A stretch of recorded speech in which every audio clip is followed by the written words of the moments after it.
Welcome friends, અલગથી જીકેમાં આપ બધાનું સ્વાગત છે. મિત્રો, આજે ટોપિક લઈને આવ્યો છું મંત્રી પરિષદ. પરિષદ વિશે આજે આપણે ડિટેલમાં ભણવાનું છે કે મંત્રી પરિષદમાં શું શું હોય છે. એડી પેપર માટે ખૂબ જ આઈએમપી પ્રશ્ન છે અથવા તો આઈએમપી ટોપિક છે, ધ્યાન રાખવાનું. રેડી? ચાલો શરૂ કરીએ આપણે. તો મંત્રી પરિષદ માટે મિત્રો અનુચ્છેદ 74થી ચાલુ થાય છે.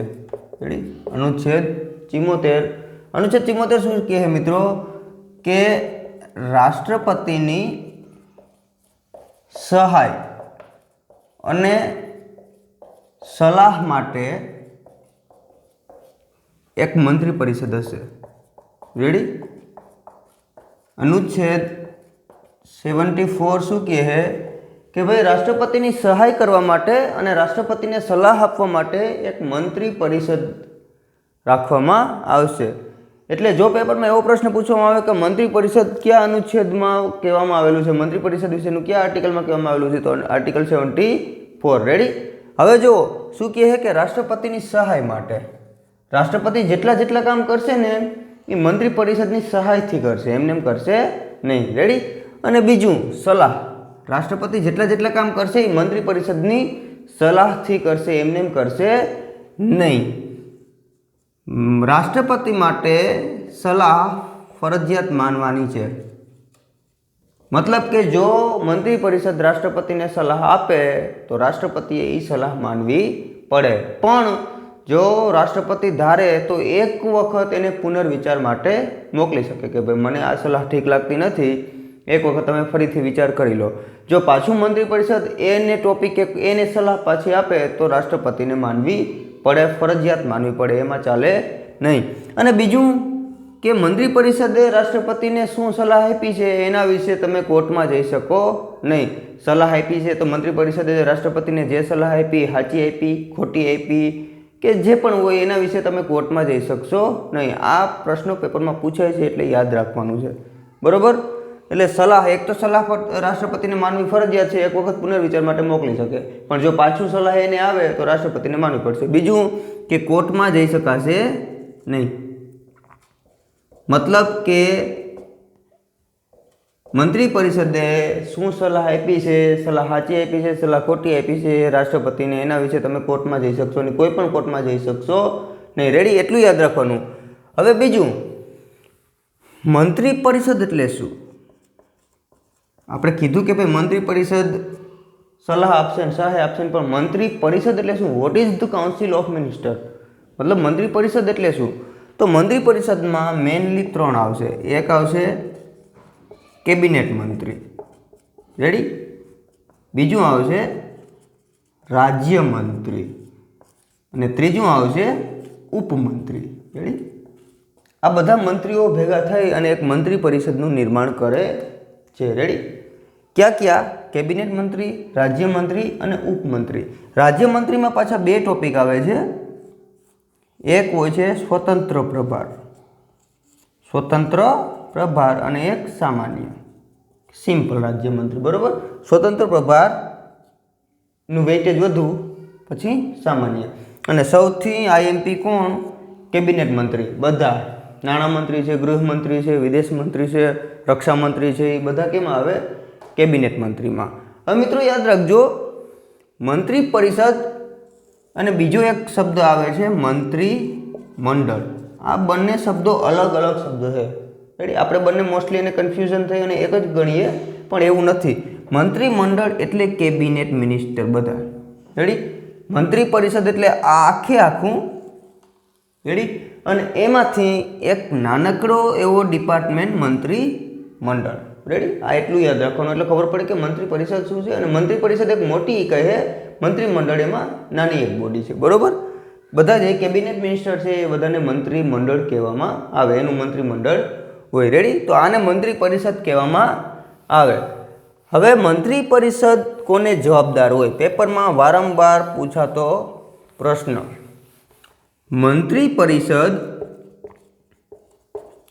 સામૂહિક રૂપથી, યાદ રાખજો મિત્રો, સામૂહિક રૂપથી લોકસભાને જવાબદાર હોય. ખૂબ જ એમપી છે, યાદ રાખવાનું. મંત્રી પરિષદ સામૂહિક રૂપથી લોકસભાને જવાબદાર હોય અને મંત્રી પરિષદ વ્યક્તિગત રૂપથી કોને જવાબદાર હોય? રાષ્ટ્રપતિને. શા માટે રાષ્ટ્રપતિને?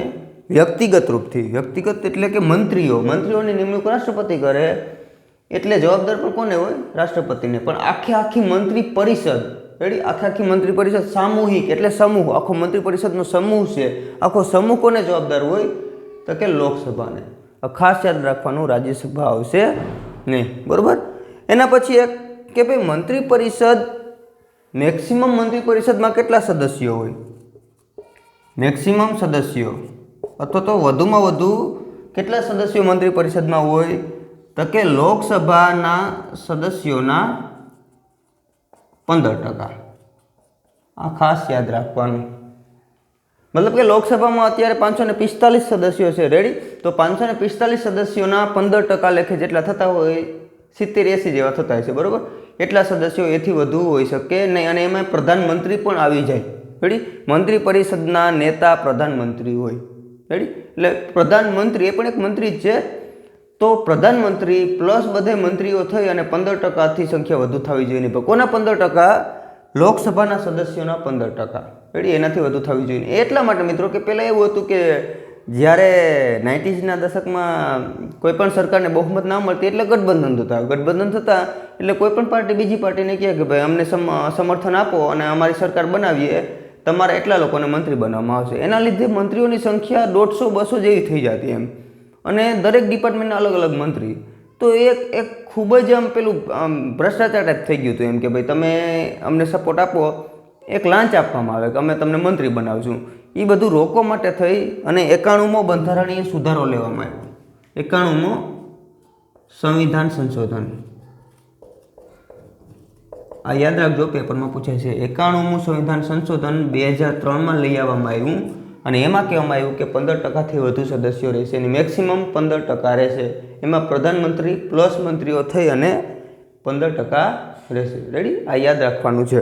કમ્પ્લીટ એટલું મિત્રો. અનુચ્છેદ 74 એટલું કહે કે રાષ્ટ્રપતિની સલાહ અને સહાય માટે એક મંત્રી પરિષદ હશે. હવે એના પછી આર્ટિકલ આવશે 75. મંત્રી પરિષદ ટોપિક IMP છે, એટલે યાદ રાખવાનો, પેપરમાં ખૂબ જ પૂછાય છે. કારણ કે તમે જોજો કરંટમાં મંત્રીઓનું તો કંઈક ને કંઈક ટોપિકમાં આવવાનું છે કે રક્ષામંત્રી આ થયું કે પેલું થયું કે આ કે તે, બરોબર. એટલે એના માટે થઈને આપણે યાદ રાખવાનું. હવે અનુચ્છેદ આવશે 75. અનુચ્છેદ 75 શું કહે? પ્રધાનમંત્રીની નિમણૂક રાષ્ટ્રપતિ કરશે, રેડી. અનુચ્છેદ 75 અથવા તો 75 એવું કહે.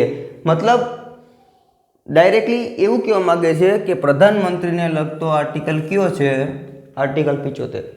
આર્ટિકલ 75માં એવું કહેવામાં આવ્યું છે કે પ્રધાનમંત્રીની નિમણૂક કોણ કરશે? રાષ્ટ્રપતિ કરશે. પણ કઈ રીતે? કોઈ પણ વ્યક્તિને ઉપાડીને રાષ્ટ્રપતિ બેસાડી દેશે કે આ પ્રધાનમંત્રી, હાલો તમને પ્રધાનમંત્રી બનાવવામાં આવ્યા? તો કે ના. કોઈ પણ લોકસભામાં જે પાર્ટી હોય એને બહુમત સામેલ હોય તો એ પાર્ટીના નેતાને રાષ્ટ્રપતિ પ્રધાનમંત્રી બનાવશે. સમજાય? કે કોઈ પણ અત્યારની વાત કરીએ આપણે તો અત્યારે લોકસભામાં બીજેપીને બહુમત છે, બરોબર. બીજેપી પાર્ટી છે ને બહુમત છે. તો બીજેપી પાર્ટીના નેતા કોણ છે? તો કે આપણા પ્રધાનમંત્રી શ્રી નરેન્દ્ર મોદીજી, બરોબર. તો એને શું બનાવવામાં આવ્યા? પ્રધાનમંત્રી. એ જ રીતે કોઈ પણ પાર્ટી હોય કે જેને લોકસભામાં બહુમત હાંસલ હોય તો એ પાર્ટીના નેતાને પ્રધાનમંત્રી બનાવવામાં આવે, રેડી. પણ બની શકે એવું કે ચૂંટણી થઈ અને લોકસભામાં કોઈ પણને બહુમત ના મળ્યું, તો ત્યારે રાષ્ટ્રપતિ પોતાના વિવેક અનુસાર પ્રધાનમંત્રી બનાવી શકે. મતલબ કે કોઈ પણ જે સૌથી મોટી પાર્ટી હોય એના નેતાને પ્રધાનમંત્રી બનાવી દેવામાં આવે, અથવા તો કોઈ પાર્ટી ગઠબંધન કરે અને એનો કોઈ નેતા હોય તો એને પણ પ્રધાનમંત્રી બનાવી દેવામાં આવે. બટ આ રીતે પ્રધાનમંત્રી બનાવવામાં આવે તો 1 મહિનાની અંદર લોકસભામાં વિશ્વાસ મત હાંસિલ કરવો પડે. મતલબ વિશ્વાસ મત એટલે શું? તો કે 50%+1. લોકસભામાં જેટલા સદસ્યો હોય એના 50%+1 સદસ્યો છે ને એમ કહી દઈએ કે ભાઈ આ પ્રધાનમંત્રી છે એ અમને માન્ય છે, બરોબર. તો એ થઈ જાય. જો વિશ્વાસ મત હાંસિલ ના કરી શકે તો એ પ્રધાનમંત્રી રહે નહીં, રેડી. એટલે રાષ્ટ્રપતિ નિમણૂક કરે પણ એમને એમ નિમણૂક કરી શકે નહીં. અને કોઈ જેમ કે રાષ્ટ્રપતિની ચૂંટણી માટે રાષ્ટ્રપતિની ચૂંટણીની આખી પ્રોસેસ છે. મેં આપણે વાત કરી હતી ને કે ભાઈ એકલ સંક્રમણી મત દ્વારા કે થાય આખી પ્રોસેસ છે એ, બરાબર, અનુપાતિક પ્રતિનિધિત્વ પદ્ધતિ, એવું કંઈ પ્રધાનમંત્રીની ચૂંટણીમાં હોતું નથી. પ્રધાનમંત્રી એક સંસદ સદસ્ય જ છે. રેડી? અને એને પછી પ્રધાનમંત્રી બનાવી દેવામાં આવે. ચૂંટણી લડે છે એ સંસદ સદસ્ય તરીકે જ લડે છે, પછી એમાં એ પાર્ટીના નેતા હોય છે એટલે એને પ્રધાનમંત્રી બને. બાકી કંઈ સંવિધાનમાં કંઈ બીજો કંઈ એનો ઉલ્લેખ આખી કંઈ ચૂંટણીની પ્રોસેસ કંઈ કીધી નથી, એટલું યાદ રાખવાનું. કમ્પ્લીટ. તો પ્રધાનમંત્રીની નિમણૂક કોણ કરશે? રાષ્ટ્રપતિ કરશે. હવે પ્રધાનમંત્રીની નિમણૂક કરી તો બાકી બધા મંત્રીઓની નિમણૂક કોણ કરશે? અન્ય બધા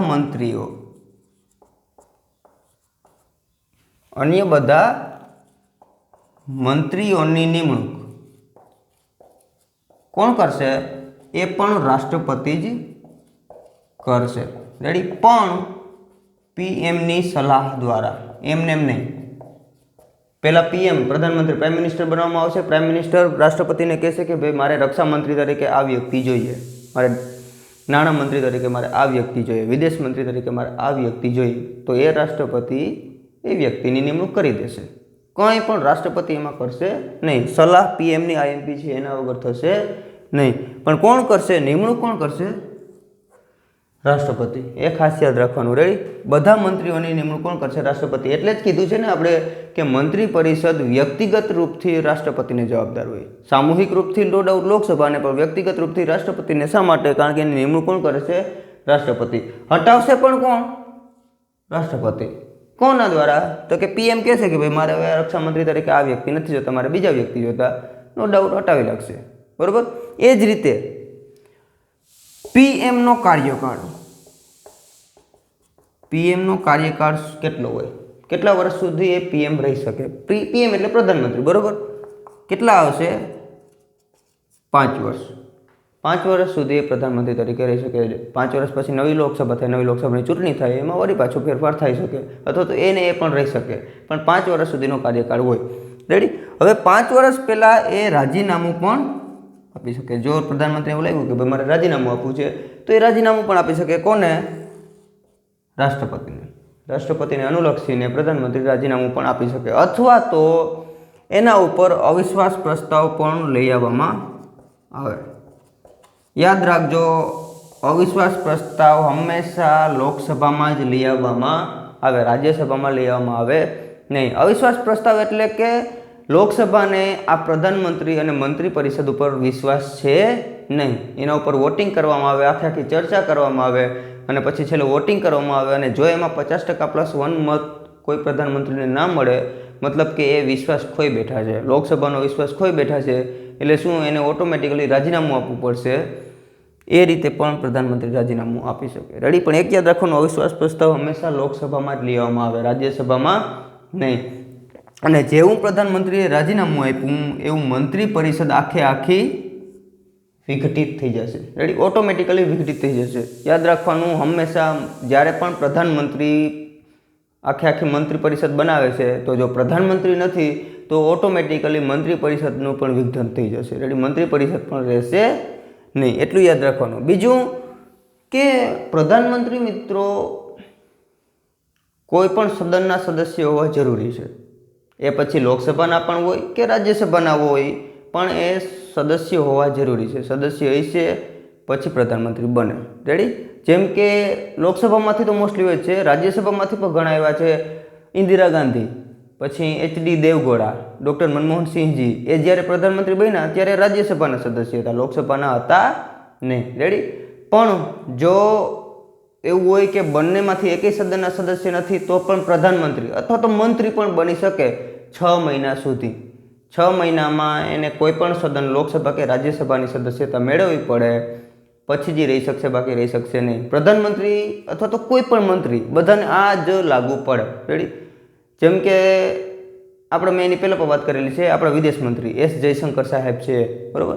એ જ્યારે વિદેશ મંત્રી બન્યા ત્યારે રાજ્યસભાના પણ સદસ્ય નહોતા, લોકસભાના પણ સદસ્ય નહોતા, તો એ વિદેશ મંત્રી બની ગયા, નો ડાઉટ. પછી એને ગુજરાતની રાજ્યસભાની સીટ ઉપરથી એને ચૂંટવામાં આવ્યા, અને અત્યારે એ રાજ્યસભાની સીટ ઉપર છે. એ રીતે બની શકે. જો 6 મહિનામાં એની ચૂંટણી ના થઈ હોત અને જો એણે સદસ્યતા હાંસલ ના કરી હોત તો એ રહેત નહીં. એને રાજીનામું આપવું પડે અથવા તો નીકળી જવું પડે. બરાબર?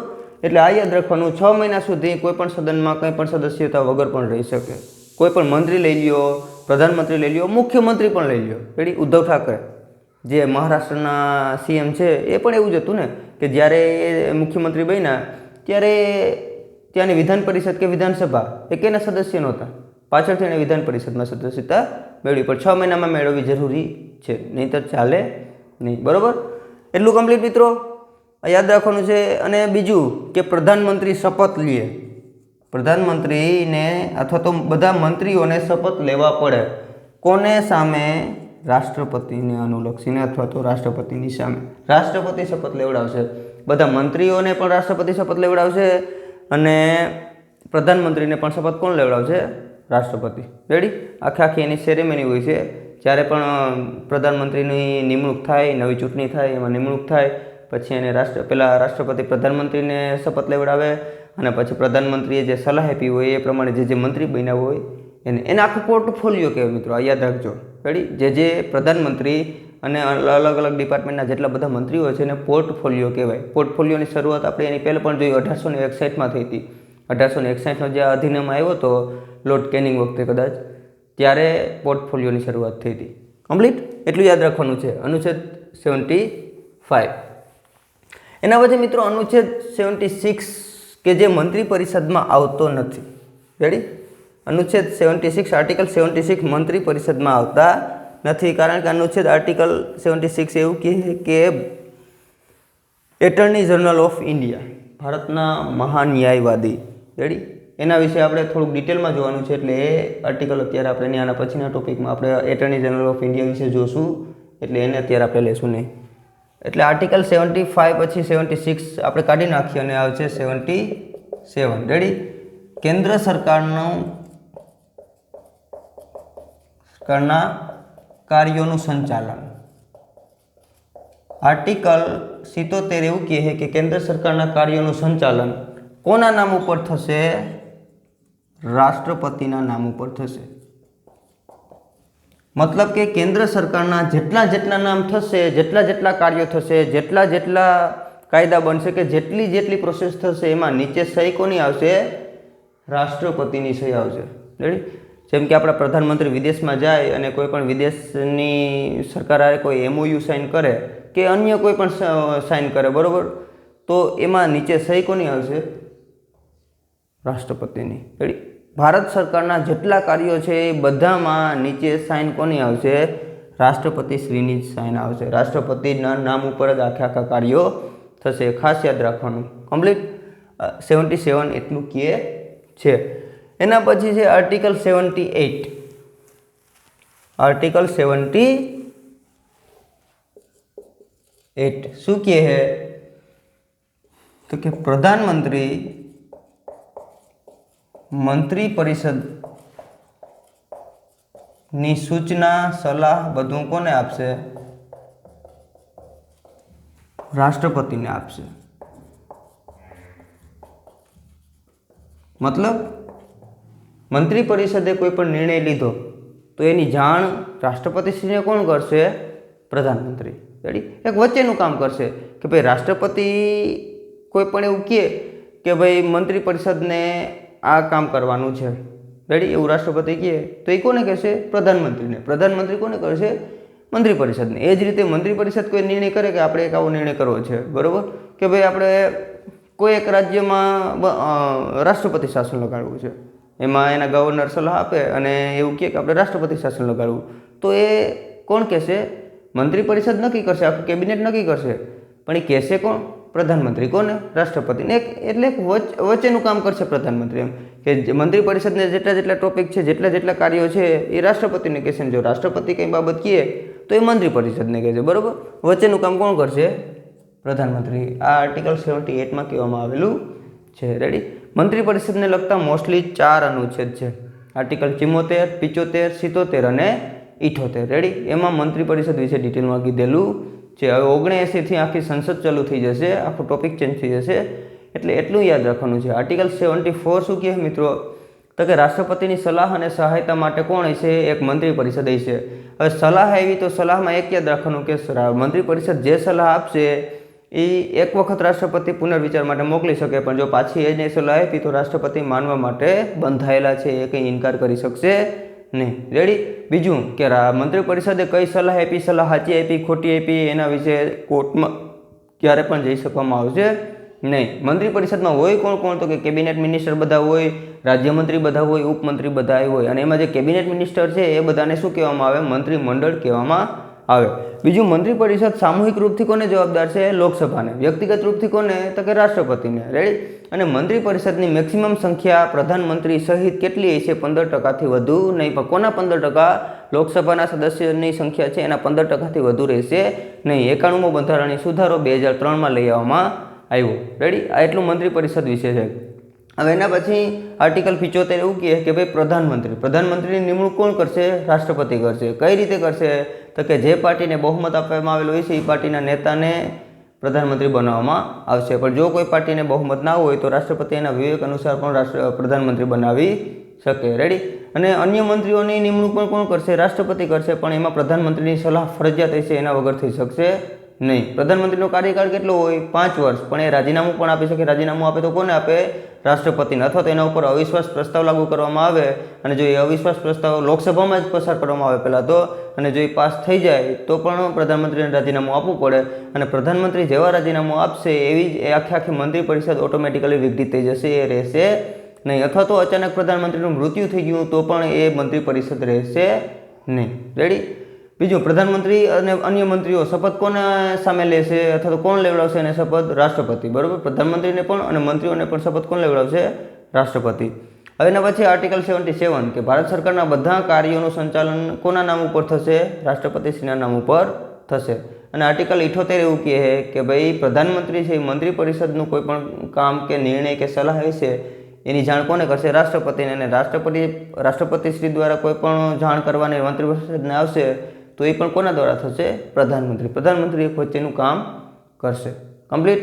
જો મંત્રી પરિષદમાંથી પ્રશ્નો ઘણા બધા પૂછાય છે અને ખૂબ જ આઈએમપી ટોપિક છે, એટલે મંત્રી પરિષદનો ટોપિક સરખી રીતે કરી લેજો. એમાંથી પેપરમાં ઘણા બધા પ્રશ્નો આવે છે, દર વખતે આવે છે, અને મેન્સ માટે પણ આઈએમપી ટોપિક છે, એટલે ખાસ આ ટોપિક કરવાનો. રેડી. ચાલો તૈયારી ચાલુ રાખજો મિત્રો. લેટેસ્ટમાં કેટલા બધા પેપર આવવાના છે, કેટલી બધી એક્ઝામ આવવાની છે, તો તમારી તૈયારી મૂકતા નહીં, તૈયારી ચાલુ રાખજો. ભલે પેપર મોડા આવશે, એક્ઝામ મોડી આવશે, પણ આવશે. પણ એ સમયે જો તમારી તૈયારી નહીં હોય તો તમે પાછળ રહી જશો. અત્યારે કોમ્પિટિશન એટલી બધી વધુ છે કે તમારી તૈયારીમાં તમે કંઈ પણ ગેપ રાખી શકશો નહીં, બેજવાબદાર બની શકશો નહીં. રેડી. તો એ તૈયારી ચાલુ રાખજો. ચાલો નવા ટોપિકમાં, નવા વિડીયોમાં, નવા ટોપિક સાથે મળશું. ત્યાં સુધી તૈયારી ચાલુ રાખજો.